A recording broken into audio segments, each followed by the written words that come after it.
যুদ্ধ বিমান বিধ্বস্তে আহতদের অবস্থা জানাতে উত্তরা আধুনিক মেডিকেল কলেজ হাসপাতালে আছেন রায়তুল ইসলাম। সরাসরি যাচ্ছি তার কাছে।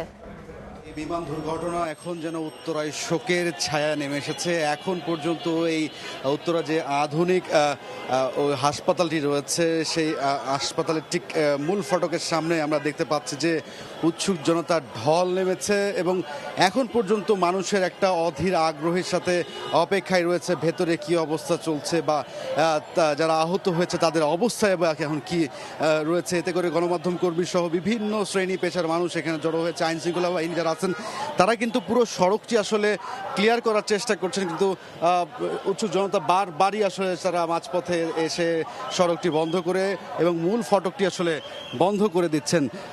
আমরা হাসপাতাল কর্তৃপক্ষ থেকে যেমনটা জেনেছি যে এখন পর্যন্ত দুপুরের দুর্ঘটনা ঘটার পর থেকে 158 জনকে তারা চিকিৎসা দিয়েছে। তার মধ্যে যারা গুরুতর অবস্থায় ছিলেন মোট 48 জনকে, তাদের মধ্যে 70 থেকে 80 ভাগেরই আসলে শরীরে দগ্ধ অংশ পুড়ে গিয়েছে বলে আসলে ডাক্তার হাসপাতাল কর্তৃপক্ষ জানিয়েছেন। তাদেরকে বার্ন ইনস্টিটিউট সহ বিভিন্ন হাসপাতালে কিন্তু হস্তান্তর করা হয়েছে এবং বর্তমানে এখানে 23 জন চিকিৎসাধীন অবস্থায় আছেন, যারা একেবারে গুরুতর নয়, সামান্য কিছু আঘাত পেয়ে কেউ হচ্ছে প্যানিক অ্যাটাক খেয়েছে এমন কোনো ঘটনার সম্মুখীন হয়ে কিন্তু এই মুহূর্তে আসলে হাসপাতালে তাদের চিকিৎসাধীন অবস্থায় আছেন এবং অনেকে 2-3 জনকে যারা আছে ভর্তি আছেন তাদের স্বজনকে কিন্তু এখন পর্যন্ত পাওয়া যায়নি, যেমনটা আসলে হাসপাতাল কর্তৃপক্ষ জানাচ্ছিলেন। তবে উত্তরার এই হাসপাতালটিতে এই মুহূর্তের যদি কথা বলতে চাই, ঘটনার পর থেকে কিন্তু এই হাসপাতালে একটা উৎসুক জনতার একটা ভিড়। এখানে কিন্তু গুরুতর অবস্থায় বা এখানে স্বজনদের একটা ভিড় যদি কথা বলতে চাই তেমন কিন্তু না।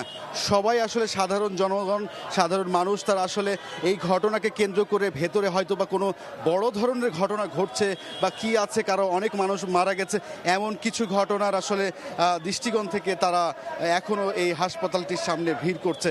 তবে সব কিছু মিলিয়ে বলতে চাই যে এই উত্তরার যে বিমান দুর্ঘটনাটি রয়েছে সেই ঘটনায় এই এখন পর্যন্ত হাসপাতালে যারা আহত অবস্থায় আছেন তাদের মুখে কিছু ভয়ঙ্কর অভিজ্ঞতার কথা আসলে আমরা তাদের মুখ থেকে শুনেছি। তারা যেমনটা বলছেন যে এমন ঘটনা চোখের সামনে ঘটেছে যা হয়তো ভাষায় প্রকাশ করার মতো নয়। সব কিছু মিলিয়ে এই উত্তরার এই আধুনিক হাসপাতাল থেকে ছিল এই আমার কাছে সবশেষ।